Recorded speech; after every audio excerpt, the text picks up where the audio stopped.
Hello friends, स्वागत है हमारे यूट्यूब चैनल में आपका। आईटीबीपी कांस्टेबल ट्रेड्समैन एग्ज़ाम आपका हुआ और बहुत सारे कैंडिडेट्स को शिकायत है कि एग्ज़ाम फेयर नहीं हुआ, कि परीक्षा जो है वो पारदर्शिता से नहीं हुई। परीक्षा में भ्रष्ट जो तरीके का जो है आचरण का इस्तेमाल हुआ है, कि पर्ची का इस्तेमाल हुआ है या पेपर बाहर निकल गया। देखिए दोस्तों, परीक्षा जो है वो इसलिए है कि सबके साथ समान बर्ताव होना चाहिए, कि सभी को एक जैसा अवसर दिया जाए ताकि जो योग्य है, जो मेहनत करने वाला है, वो आगे आ सके। लेकिन यहाँ पर जो मेहनत करने वाले जो हैं वो बहुत ठगा सा महसूस कर रहे हैं। अब मैं जब हमारा चैनल जो है वो जब आप लोगों के ट्रेड टेस्ट हुए थे उस समय से ये चैनल चल रहा है और काफ़ी कैंडिडेट्स ट्रेड टेस्ट में हमारे पास भी आए थे। हमारे वीडियोज़ हैं ट्रेड के, वो देखा उन्होंने। एसएससी जीडी में काफ़ी कैंडिडेट्स हमसे जुड़े जो कोर्ट केस भी किए। अब जब संडे को एग्ज़ाम हो गया उसके बाद कुछ कैंडिडेट्स ने कहा कि सर हम एप्लीकेशन लिखना चाहते हैं, हम कैसे शिकायत करें। तो उसका हमने तरीका बता दिया कि आप एप्लीकेशन लिख सकते हैं, फ़ोन कर सकते हैं। अब आपके पास पेपर आउट हुआ है, इसके आधार पर आप कोर्ट केस नहीं कर सकते। कोर्ट केस जो है उस प्रक्रिया में कहीं कोई मिस्टेक हुई है उस पर आप कोर्ट केस कर सकते हैं। तो कुछ कैंडिडेट्स ने कहा कि सर क्या हम कोर्ट केस कर सकते हैं। संडे से ये बात कोर्ट केस करने वाली जो बात है, देखिए हमारे देश में क्या होता है कि जो कोई भी दो लोगों में झगड़ा हो जाता है तो भी यही बात उठती है कि तेरे को कोर्ट में देख लूँगा।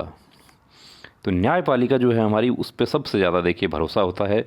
और न्याय जो है वो मिलने में कितना समय लगता है, कैसे लगता है, वो सब तो देखिए बाद की बातें हैं। लेकिन जहाँ कहीं भी इंसाफ नहीं होता है तो वहाँ पर कि हमें वहाँ नाइंसाफ़ी, कहीं भी नाइंसाफ़ी होती है तो मुझे वहाँ इंसाफ मिलेगा। यहाँ तक कि एक छोटा सा उदाहरण मैं दूँ कि आप एक बिस्किट का पैकेट ख़रीदते हैं और उस पर प्रिंटेड रेट से आपसे ज़्यादा पैसा ले लिया जाता है तो आप उपभोक्ता संरक्षण आयोग में जाते हैं। आप, वो भी केस है, वो भी एक कोर्ट है, उपभोक्ता संरक्षण के लिए कोर्ट्स बनाए गए हैं। तो जब संडे से ये बात उठने लगी कि क्या सर हम कोर्ट केस कर सकते हैं, सर आप कुछ कीजिए, हमने ये नंबर जो है हमारा, नीचे जो नंबर डिस्क्रिप्शन में दे रहे हैं, ये बता दूं आपको कि ये संडे से ही हमने फ्री किया है, वरना इस नंबर पे बात नहीं करते हैं हम। इस पे सिर्फ व्हाट्सअप मैसेज जो है वो आप कर सकते हैं। व्हाट्सअप अभी भी आप कर सकते हैं। रोज़ मैसेज आ रहे हैं कि सर कुछ कीजिए, मेरा एग्ज़ाम था, मेरे सेंटर पे ऐसा हुआ, मेरे सेंटर पे ऐसा हुआ, मेरा थंब नहीं लिया, मेरा ओएमआर वापस ले लिया गया। कुछ कैंडिडेट्स जो थे वो आधे घंटे बाद आए थे। देखिए, आप लोगों की क्वेरी जो है वो बिल्कुल जायज़ है, आपकी शिकायत जायज़ है। कुछ कैंडिडेट्स ने फ़ोन किया दिल्ली हेडक्वार्टर में, वहाँ पर उनको कहा कि यदि आपके पास सबूत है तो आप आ जाओ। कुछ कैंडिडेट्स हमसे जुड़े, उन्होंने कहा कि सर आप कोर्ट केस आप करवा दीजिए। तो हम कोर्ट केस नहीं करवा सकते हैं, लेकिन हम आपको रास्ता बता सकते हैं कि आप कैसे करेंगे। कोर्ट केस एक कैंडिडेट के नाम से होगा और एक एक कैंडिडेट के नाम से होगा। एक कैंडिडेट का ही उस पर साइन होगा, ऐसा नहीं है। बहुत सारे एडवोकेट्स जो हैं वो इस बात के लिए मना कर दिए कि ग्रुप में केस नहीं करते हैं वो लोग। वरना पहले हमने देखा है कि ग्रुप में केस होते थे, सेम जो मैटर है उसमें 100, 200, 300 कैंडिडेट्स इकट्ठा होकर केस करते थे, 10-20 भी इकट्ठा होकर केस करते थे। लेकिन अब एडवोकेट जो हैं, अच्छे एडवोकेट्स हैं, वो इस प्रैक्टिस को उन्होंने बंद किया है। एडवोकेट से जब हमने बात की तो उन्होंने कहा कि किसी इंडिविजुअल के नाम से केस होगा। और जब पॉइंट्स हमने डिस्कस किया तो सबसे बड़ा कानूनी पॉइंट जो है आपकी भर्ती में जो निकला वो ये निकला कि आपकी ओएमआर शीट जो है उसके ऊपर हिंदी और इंग्लिश का जो पार्ट है, जो प्रश्न नंबर 41 से लेके 50 तक का, वो आप कौन सा ऑप्ट कर रहे हैं, आप हिंदी ऑप्ट कर रहे हैं या इंग्लिश ऑप्ट कर रहे हैं, उसका कोई विकल्प ओएमआर पर नहीं है। तो कंप्यूटर उसको कैसे चेक करेगा। उसके बाद एडवोकेट सर ने हमें ये बताया कि आप इन क्वेश्चंस को मिला कर देखिए, क्या 41 से 50 तक के क्वेश्चन जो है वो इंग्लिश और हिंदी दोनों में क्या सेम आंसर आ रहा है। तो वो सेम भी नहीं आया, सभी क्वेश्चन के सेम नहीं आए। हमने मिला के देख लिए हैं उसको, उसमें 4 क्वेश्चन ऐसे हैं बिल्कुल क्लियर हैं जो जिनके आंसर अलग आ रहे हैं। बाकी आंसर की आईटीबीपी अभी तक नहीं दिया है, आईटीबीपी जब आंसर की देगी तब क्लियर होगा। तो ये सबसे बड़ा पॉइंट है इस भर्ती के आधार पे। अब देखिए, रद्द करने का जो काम है वो माननीय न्यायाधीश करेंगे, लड़ाई लड़ने का काम जो है वो आपका है। अब जब फीस की बात आती है तब हमने कहा कि फ़ीस जो है एडवोकेट का, कोई एक कैंडिडेट देखिए इतना फ़ी पे नहीं कर पाएगा। और अलग अलग आप केस करेंगे तो उसमें भी कुछ नहीं होना है। सबका नतीजा तो एक ही निकलना है कि भर्ती प्रक्रिया, जो भर्ती की जो परीक्षा है वो रद्द हो जावे और नए सिरे से परीक्षा की जावे और पूरा जो है जो सुरक्षा के पूरे इंतजाम के साथ की जाए कि ताकि इस प्रकार की धांधलीबाजी जो है वो दोबारा नहीं हो सके। लेकिन इसका हमारे पास कोई सबूत नहीं है अभी तक कि धांधली हुई है। आप लोगों के सेंटर पे हुई है, लेकिन उसको कोर्ट नहीं मानेगा। उसको कोर्ट जब तक उसके उसके रिकॉर्डिंग्स नहीं दी जाएंगी, उसके सीसीटीवी जो वहाँ पे लगे हुए हैं उनकी फुटेज नहीं मिलेगी कोर्ट के सामने, तब तक वो सब बातें नहीं उठ सकती। सिर्फ एक पॉइंट उठ सकता है। क्या उठ सकता है कि जो OMR के ऊपर जो हिंदी और इंग्लिश का जो ऑप्शन है वो नहीं दिया, और आंसर जो अलग अलग हैं, तो यदि मैंने हिंदी किया है या इंग्लिश किया है, ये कंप्यूटर कैसे चेक करेगा। अब जब हमने ग्रुप बनाया, व्हाट्सअप ग्रुप हमने बनाया कि कैंडिडेट्स ने कहा कि हम पे करने के लिए तैयार हैं, हम कंट्रीब्यूट करने के लिए तैयार हैं, हम रेडी हैं, आप सर इसमें हमारी हेल्प कीजिए। तो कुछ लोग देखे जहाँ पर पैसे का मामला आता है वहाँ पे विरोध होना शुरू हो जाता है। उसके ऊपर हम नहीं जा रहे। हम आपको इस वीडियो में एक फ़ैसला दिखाना चाह रहे हैं माननीय राजस्थान हाई कोर्ट जोधपुर का, कि जिसमें एक भर्ती BSF की हुई थी, परिवहन शाखा की भर्ती, और उसमें जो पेपर जो था वो आउट ऑफ सिलेबस आ गया था और उस पर भर्ती रद्द हो गई थी। वो हम दिखाना चाह रहे हैं आपको कि ये देखिए, ये आप जो रिट नंबर है, ये आप गूगल करेंगे, इस नंबर को आप डालेंगे और साथ में राजस्थान हाई कोर्ट जोधपुर लिखेंगे तो शायद आपको ये गूगल पर मिल जावे। यदि गूगल पर आपको ये एज इट इज़ नहीं मिलता है तो आप किसी एडवोकेट से डिस्कस करेंगे, वो आपको ये बता सकते हैं। लेकिन ये हो सकता है हमें कि ये आपको गूगल पर भी आपको एज इट इज़ आपको मिल जावे। अब इसमें पक्षकार, तो जो कैंडिडेट जो पक्षकार हैं उनको देखिए नाम हमने हाइड कर दिया है, दिखा देते हैं ये कौन कैंडिडेट हैं। उनका पूरा एड्रेस, राजस्थान के रहने वाले थे ये, इन्होंने केस रिट याचिका दाखिल की थी। ये पिटिशनर हैं। किसके खिलाफ हुआ था? तो director general border security force, inspector general, commandant recruitment, ये सब। यही आपके मामले में होना है ITBP, यहाँ पर वो DG ITBP हो जाएंगे। और मुखिया कौन है फोर्स के?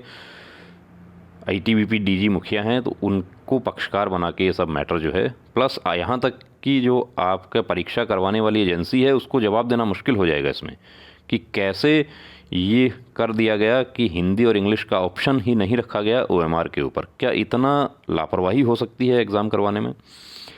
अब ये पूरा देखिए, हम आपके लिए पढ़ेंगे तो बहुत इसमें समय लग जाएगा। थोड़ा सा मैं आपको ऊपर से पढ़ देता हूँ कि इसमें क्या था। कि फर्स्ट फेज़ ऑफ एग्ज़ामिनेशन था, उसके बाद में रिटर्न, उसमें क्या था कि written marks 100, written examination 100 marks OMR based answer sheet. The written examination will be conducted at the selection centres. There will be one composite paper based on the syllabus, diploma, ITI और experience in respective trade.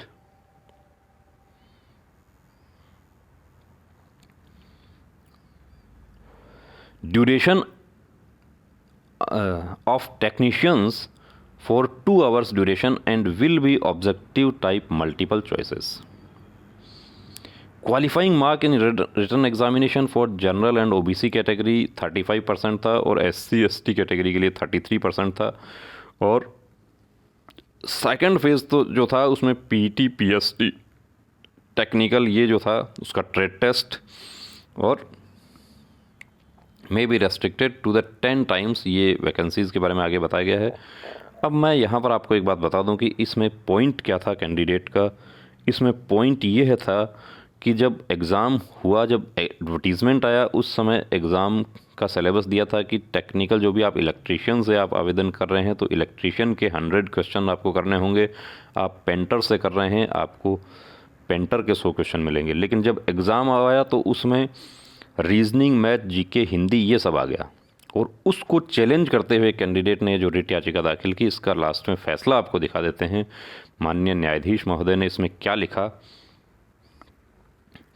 Consequently, the writ petition filed by the petitioner is allowed the procedure adopted by the respondent by way of holding the written examination wide question paper held on 10 February 2019 by asking questions based on numerical ability, reasoning, general awareness and general science is quest and set aside। ये सब आप English पढ़ते हैं, बहुत अच्छे जानकार लोग हैं, तो ये सेट असाइड निरस्त कर दिया गया। The respondents are directed to hold fresh written examination pursuant to the advertisement based on 25